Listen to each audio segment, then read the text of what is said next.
Hoje nós estaremos aqui estudando a revista da Escola Bíblica Dominical, publicada pela CPAD. Estaremos estudando a lição número 3, que tem como título Ética Cristã e Direitos Humanos. Neste trimestre, nós estamos estudando sobre os valores cristãos, enfrentando as questões morais de nosso tempo. Então, esta lição número 3, que será ministrada nas nossas igrejas no dia 15 de abril, domingo, próximo domingo. E hoje nós estaremos, então, eu e o evangelista Cláudio, aqui estudando, abordando alguns itens desta lição. Então, o título é Ética Cristã e Direitos Humanos. Vamos ler o texto áureo que é apresentado aqui na nossa lição pelo comentarista.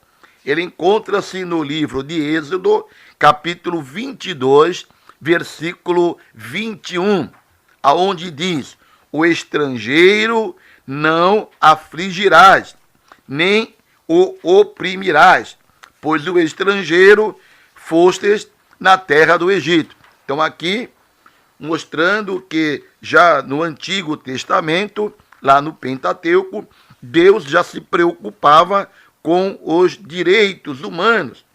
E aqui ele estava preocupado com o estrangeiro e pedia para não afligir, não oprimir o estrangeiro. A verdade prática apresentada aqui na lição diz o seguinte: os direitos do ser humano revelados na palavra de Deus têm como fundamento o amor. Então a Bíblia, ela revela sobre os direitos do ser humano, que foram criados à imagem e semelhança de Deus. E estes direitos do ser humano revelados nas Escrituras têm como fundamento o amor. Falar em direitos humanos sem falar em amor está errado, está incompleto. Sempre que a Bíblia fala sobre os direitos do ser humano, tem como fundamento, tem como base, tem como alicerce o amor. Então, o texto que nós estaremos estudando nesta manhã encontra-se no livro do profeta Isaías, no capítulo 58, do versículo 6 ao versículo 12. O nosso irmão evangelista Cláudio Bortoni estará então fazendo a leitura deste texto bíblico.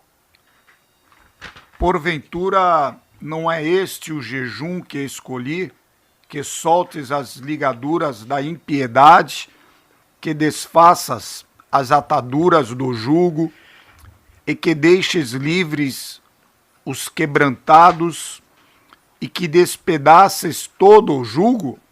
Porventura não é também que repartas o teu pão com o faminto, e recolhas em casa os pobres desterrados, e vendo-o nu, o cubras e não te escondas daquele que é da tua carne?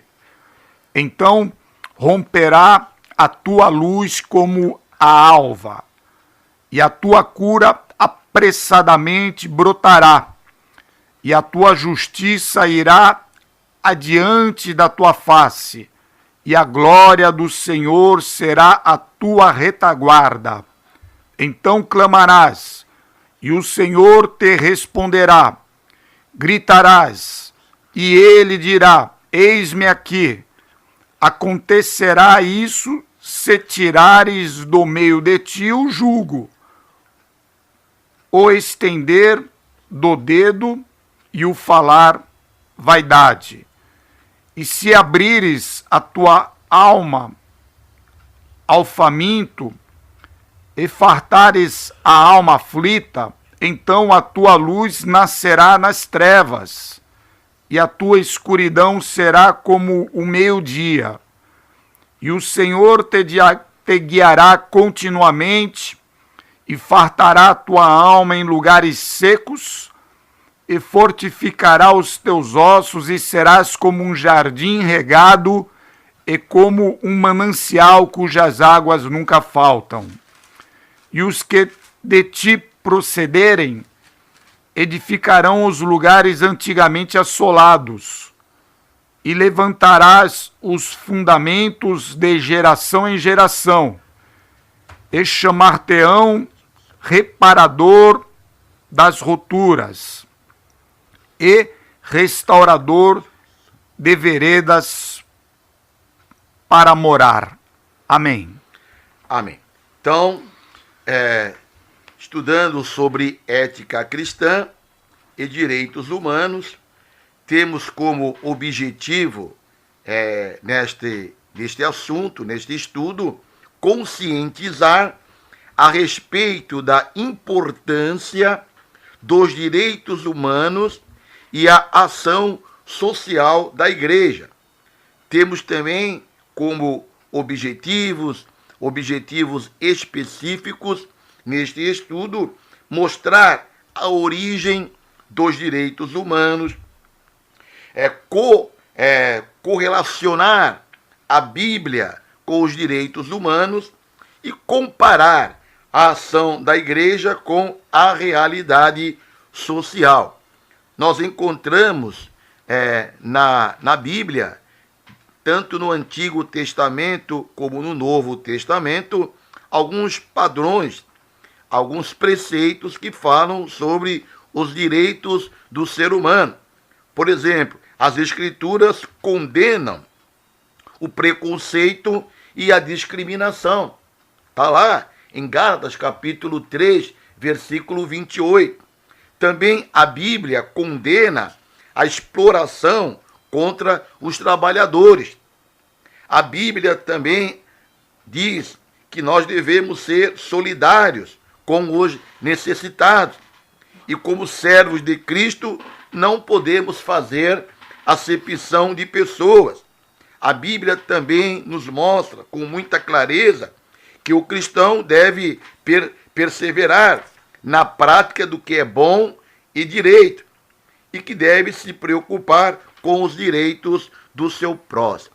Mas quando nós falamos de direitos humanos, devido à sensação de impunidade que predomina em nosso país, às vezes nós temos a falsa ideia de que os direitos humanos foram apenas estabelecidos para defender os bandidos. Quando você conversa com qualquer pessoa aí fora, e devido à impunidade de vários crimes de corrupção que são praticados no nosso país, quando se fala em direitos humanos, logo alguém vai dizer, não, no nosso país, direitos humanos foram apenas estabelecidos para defender os bandidos. Mas isto não é verdade. Nós sabemos, e é importante ressaltar, que a instituição dos direitos humanos é uma expressão do Estado democrático de direito. E nós vivemos no Estado democrático de direito. Então, vivemos também no império das leis. Por exemplo, o dogma jurídico de que todo cidadão tem a presunção da inocência é enfatizado, sobretudo pela palavra de Deus. Nós encontramos lá em 1 Timóteo, capítulo 5 e 19, muito claro, não aceites acusação contra presbítero, senão com 2 ou 3 testemunhas. Então a Bíblia fala que qualquer pessoa que é acusada precisa ter o seu direito de defesa e ninguém pode aceitar acusação contra ninguém sem 2 ou 3 testemunhas. Então, a Bíblia fala assim sobre o direito da pessoa se defender. Então, quando nós falamos de direitos humanos, nós encontramos aqui na nossa revista aqui, o nosso primeiro tópico fala sobre a origem dos direitos humanos. Bom, vamos então definir primeiramente o que é direito. A palavra direito significa aquilo que é reto, aquilo que é correto, aquilo que é justo. Isto é a definição da palavra direito, uma palavra que tem origem no latim, rectus, que significa então aquilo que é reto, aquilo que é correto, aquilo que é justo. Então, quando falamos dos direitos humanos, nós estamos dizendo que os direitos humanos são os direitos universais de todo o ser humano. Então, neste sentido, os direitos humanos são considerados direitos inerentes a todos os seres humanos, independente de raça, de sexo, nacionalidade, etnia e religião. Então, estes direitos humanos estabelecem a vida, a liberdade de opinião e de expressão, o direito ao trabalho e à educação. Portanto, são direitos inalienáveis da pessoa. Quando falamos aqui dos direitos, citamos aqui a liberdade de opinião, a liberdade de expressão, nós queremos ressaltar aqui a liberdade também religiosa. É importante fazer uma reflexão sobre a importância da liberdade religiosa que nós desfrutamos em nosso país, mas que, infelizmente, em muitos outros países, irmãos nossos padecem perseguições. Então, nós agradecemos a Deus por esse direito que temos aqui no nosso país, direito de liberdade de opinião, direito de expressão, e temos esta liberdade religiosa de divulgarmos a palavra do Senhor. Falando ainda sobre o primeiro tópico, sobre a origem dos direitos humanos, então temos aqui a Declaração dos Direitos do Homem e do Cidadão. Esta declaração foi promulgada pela primeira vez em 26 de agosto de 1789, em Paris, na França.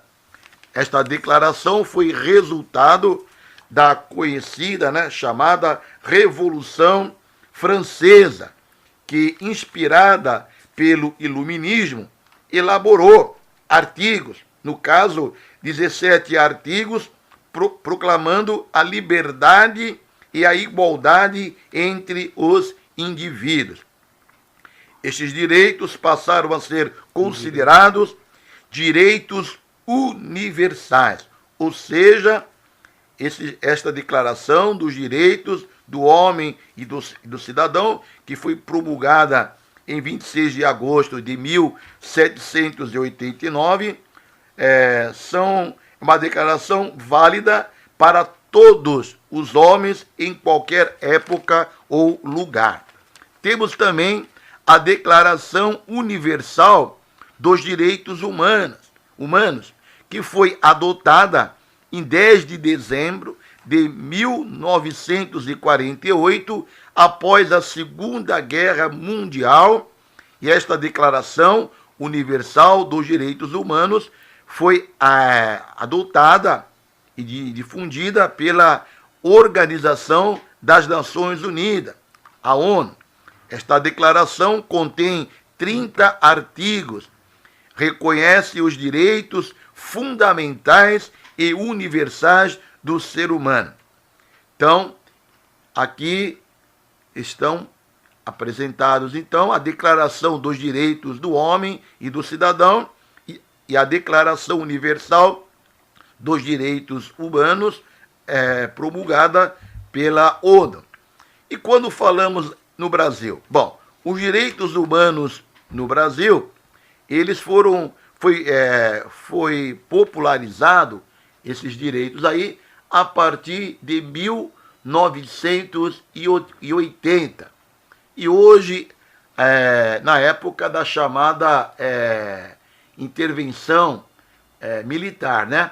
E hoje vivemos, depois da redemocratização no Brasil, a concessão de direitos do cidadão foi então tomando expressão e foi mais divulgada aqui no nosso país.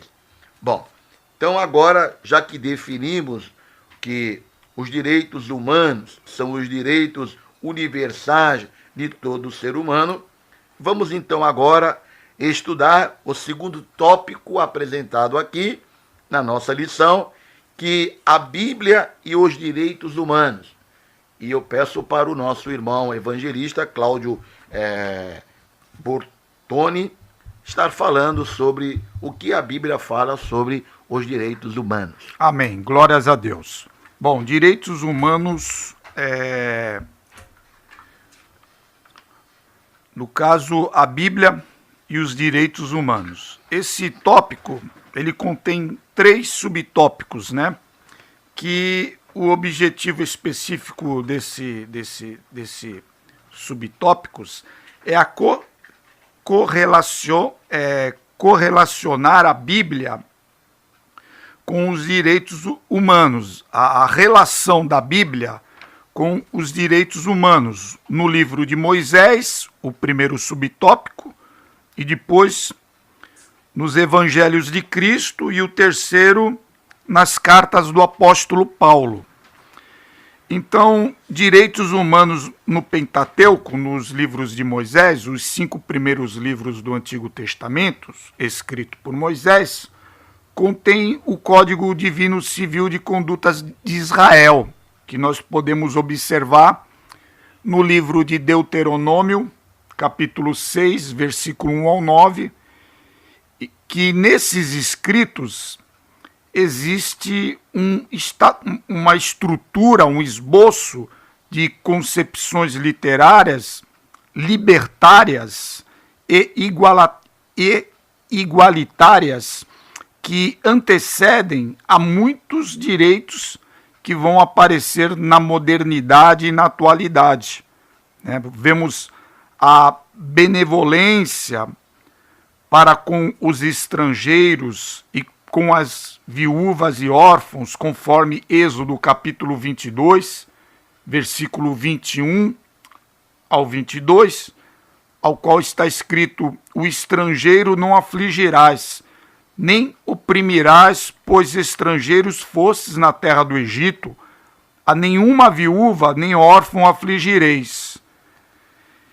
E também diz aqui em Êxodo 22, versículo 25 ao 26, na Almeida Revista Atualizada, a tradução, está escrito: sem prestares dinheiro ao meu povo, ao pobre que está contigo, não te haverás com ele como credor que impõe juros. Se do teu próximo tomares em penhor a sua veste, lhe restituirás ante do pôr do sol. Isto é, não explorar o pobre, né? Se a pessoa tomasse um casaco de penhor de um devedor, antes de anoitecer, deveria devolver para que essa pessoa não passasse frio. Então nós vemos como essência de todas essas coisas o cuidado divino para com os menos favorecidos e o valor da dignidade humana, que era visto aos olhos do mundo antigo, como nos dias atuais, com muita estranheza.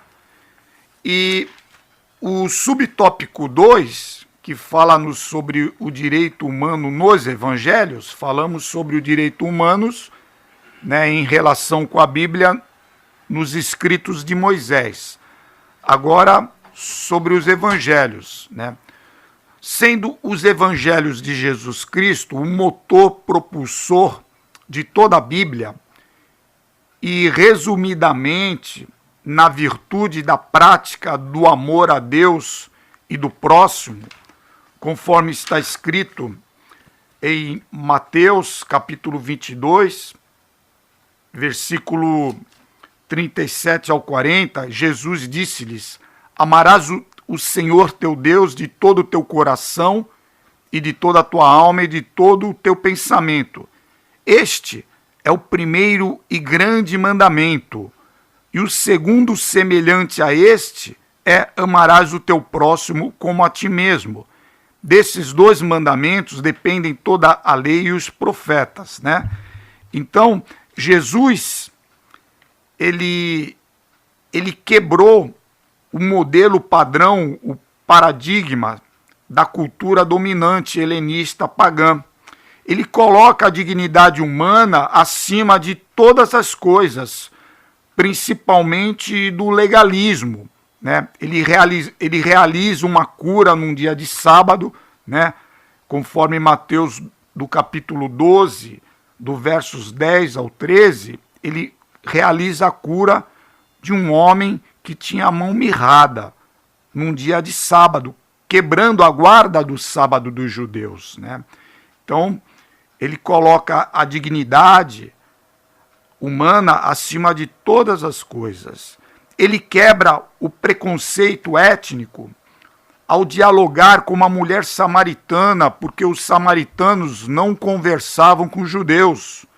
Tanto que em João 4, do versículo 9 ao 10, está escrito: a mulher disse para o Senhor: como sendo tu judeu, me pedes de beber a mim, que sou uma mulher samaritana, certo? E também ele quebra o preconceito discriminatório ao jantar na casa de um publicano, Levi, e com pecadores, lá em Marcos capítulo 2, do versículo 14 ao 17.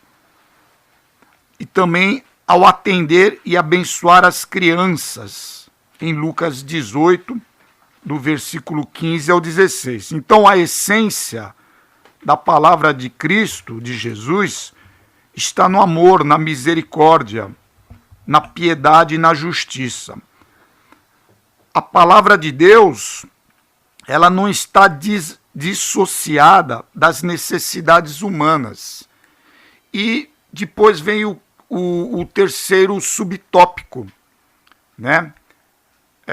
O terceiro subtópico, que ele fala sobre os direitos humanos nas cartas do apóstolo Paulo, né? Qual a relação dos direitos humanos com as cartas do apóstolo Paulo? Em sua epístola, Paulo ele reconhece o direito de igualdade social, conforme Gálatas capítulo 3, versículo 28, dizendo: olha, nisto não há judeu, nem grego, não há servo, nem livre, não há macho, nem fêmea, porque todos vós sois um em Cristo. E o apóstolo Paulo, ele também faz uso do direito civil desse cidadão romano ao ser preso em Jerusalém, pelo fato de estar pregando o evangelho de Cristo. Ele é preso em Jerusalém pelos soldados romanos. E ele alega que, como cidadão romano, ele não poderia ser açoitado sem primeiro ser julgado e condenado e ter o direito de exercer a sua defesa, conforme Lucas escreve em Atos dos Apóstolos, capítulo 22, do versículo 25 ao 29. Então, diante da situação crítica e da forte influência judaica sobre os romanos para o condenarem sumariamente, o apóstolo Paulo ele faz uso dos direitos humanos do cidadão romano, apelando para o tribunal de César, o imperador, conforme Atos dos Apóstolos, capítulo 25, do 9 ao 12, do 9 ao 12. Está registrado esse relato.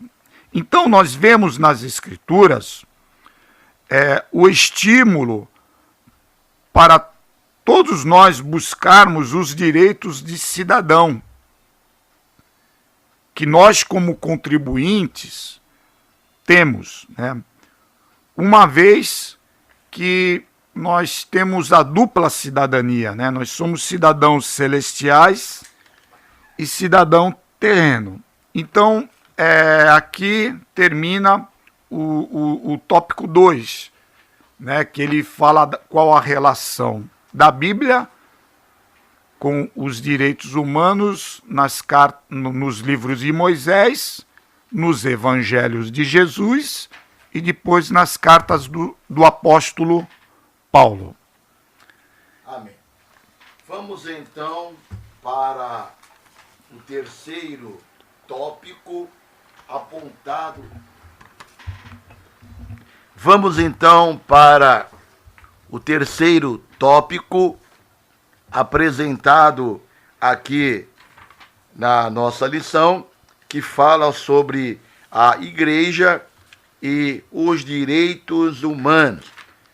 O nosso irmão já falou que a Bíblia fala sobre os direitos humanos, mostrando que a Bíblia menciona os direitos humanos no Pentateuco, nos Evangelhos, e o próprio apóstolo Paulo, nas suas cartas, também fala sobre direitos humanos.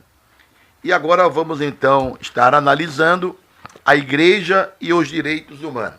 Então temos aqui a igreja e o trabalho escravo. Como é que a igreja deve se posicionar diante do trabalho escravo? Sabemos que temos leis trabalhistas que regem o nosso país nesta área, mas infelizmente muitos empresários, muitos patrões desrespeitam as leis trabalhistas.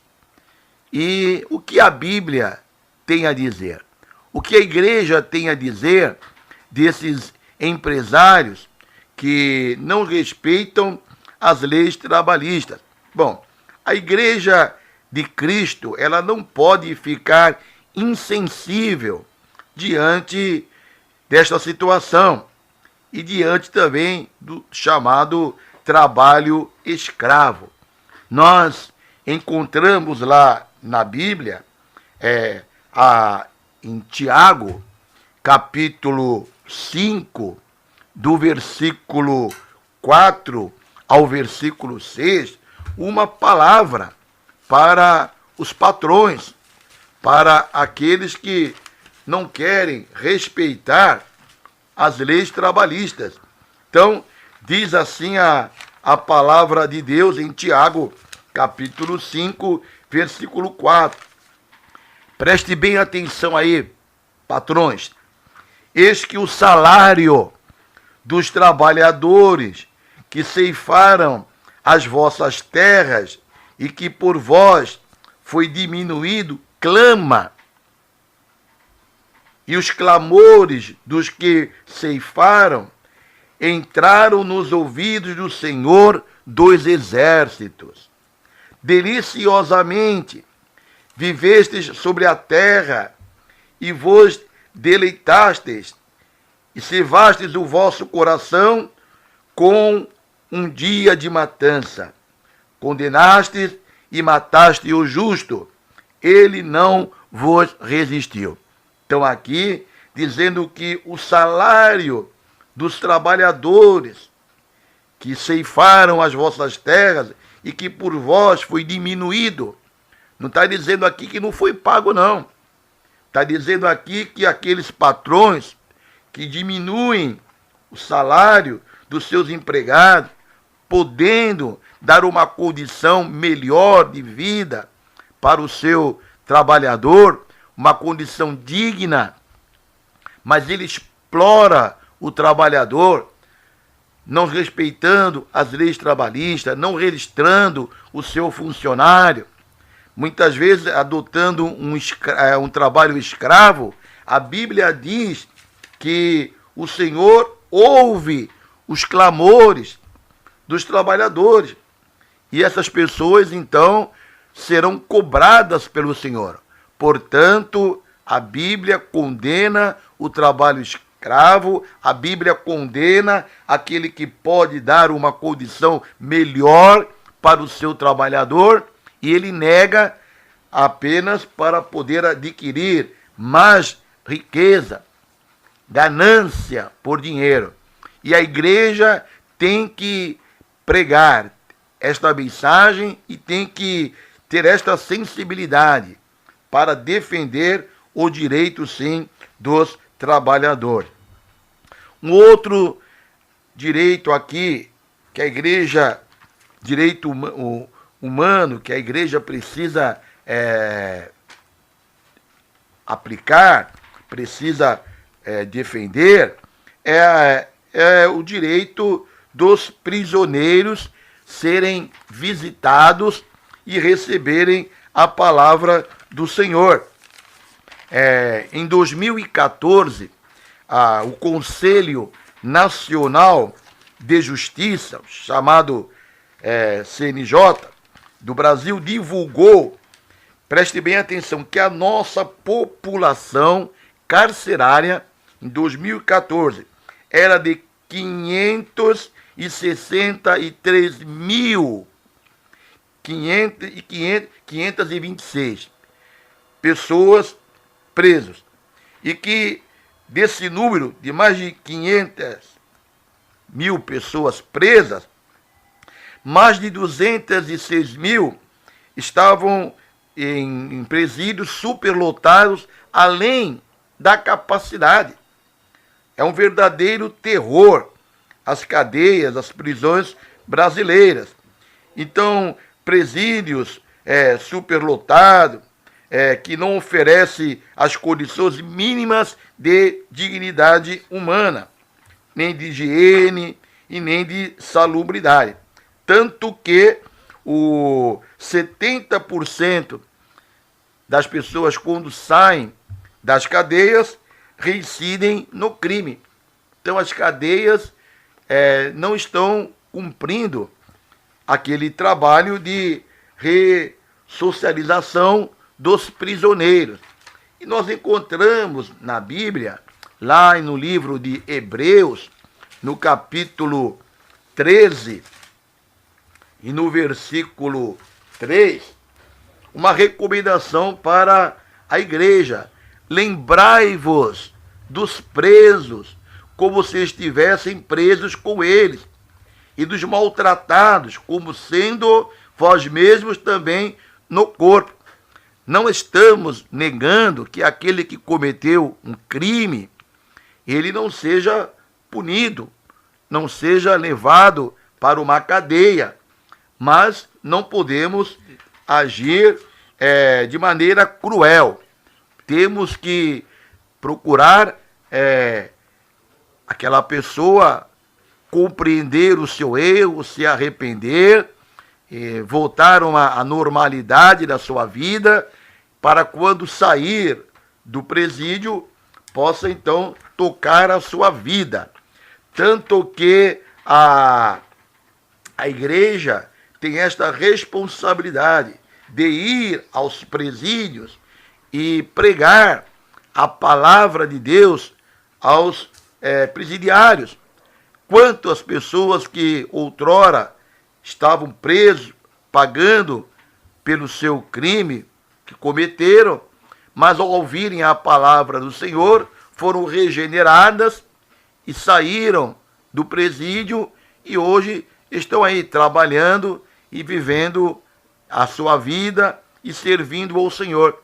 Tanto que muitas igrejas, muitos pastores se dedicam a esta capelania nos presídios e tem dado resultado. Então a igreja precisa, sim, estar atento aos prisioneiros e procurar reintegrá-los à sociedade. A igreja também tem responsabilidade social. Os principais problemas sociais do Brasil, todos nós sabemos. Quais são, irmão Cláudio? São o desemprego, a precariedade de moradia, a saúde. Centenas, milhares de pessoas estão aí sofrendo, procurando aí uma cirurgia, um tratamento médico, e o Estado muitas vezes oferece de maneira precária. E um outro problema social também, a falta de segurança, falta de educação, tantos problemas sociais que são apresentados aqui no nosso país. E a igreja não pode apenas recolher seus dízimos e suas ofertas, para muitos pastores aí viverem da mordomia, vivendo como executivos da fé, tendo salários aí de jogadores de futebol, vivendo aí em suntuosas casas, enquanto a população está aí sofrendo. A igreja, sim, tem responsabilidade social. Procurar ajudar dentro das suas condições, distribuir cestas básicas, cuidar principalmente dos domésticos da fé, das viúvas, dos irmãos desempregados. E esta é a função da igreja. E isto nós encontramos aqui na Bíblia. O tempo não permite agora, mas temos vários textos bíblicos mostrando a igreja primitiva fazia este trabalho. E hoje a igreja precisa se despertar para o trabalho social. Não apenas aquele de fachada, não. Dizer que faz, mas na realidade não faz. Tem que se envolver e para procurar amenizar estes problemas aqui apresentados. Então, assim, nós estamos concluindo. Eu quero também dizer aqui que o cristão, o crente, aquele que está servindo a Deus, ele não é um baderneiro, mas democraticamente ele defende, sim, os direitos humanos respaldados pela a palavra de Deus. Ele tem que se posicionar politicamente, não pode ser uma pessoa aí alheia ao que está acontecendo no nosso país. Há muita corrupção, muita mentira, muito engano, vários partidos políticos, partidos que defendem abertamente o comunismo que acabou com as igrejas nos países que adotaram. Muitos cristãos, muitos irmãos nossos morreram debaixo da chamada bandeira vermelha, da bandeira comunista. E hoje, infelizmente, muitos irmãos aí, até pastores, defendendo o comunismo.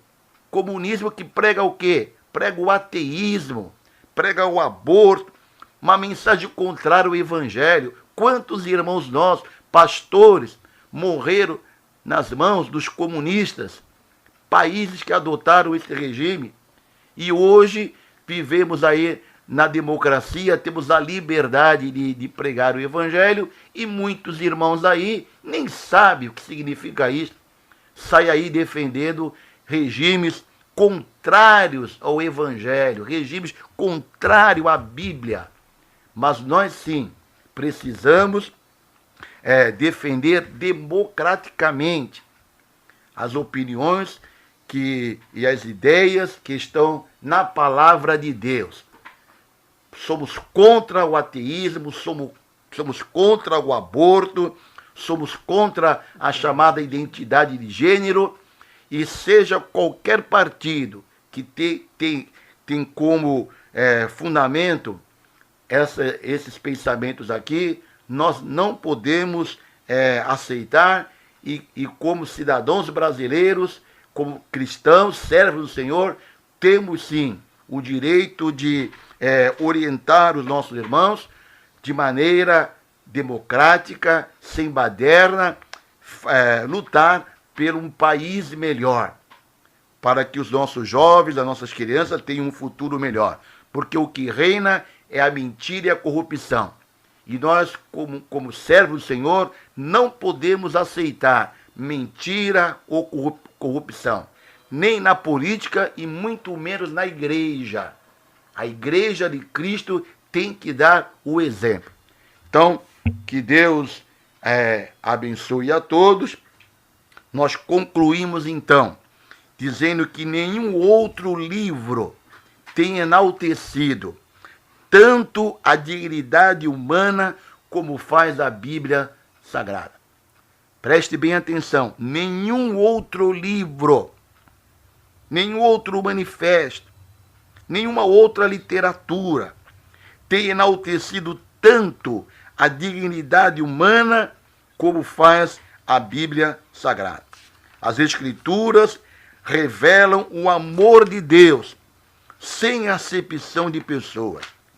A igreja é advertida a perseverar na prática do bem ao próximo. E os que violam os direitos humanos são considerados pela Bíblia pecadores. Repetindo, os que violam os direitos humanos são considerados pecadores pela palavra de Deus. Então, que possamos ter este cuidado, e é muito claro aqui em Tiago capítulo 4, versículo 17. Aquele, pois, que sabe fazer o bem, não faz, comete pecado. Você pode fazer o bem? Se você pode fazer e não faz, não ajuda o próximo, então a Bíblia fala que aquele, pois, que sabe fazer, que tem condições de fazer o bem e não faz, comete pecado. Amém.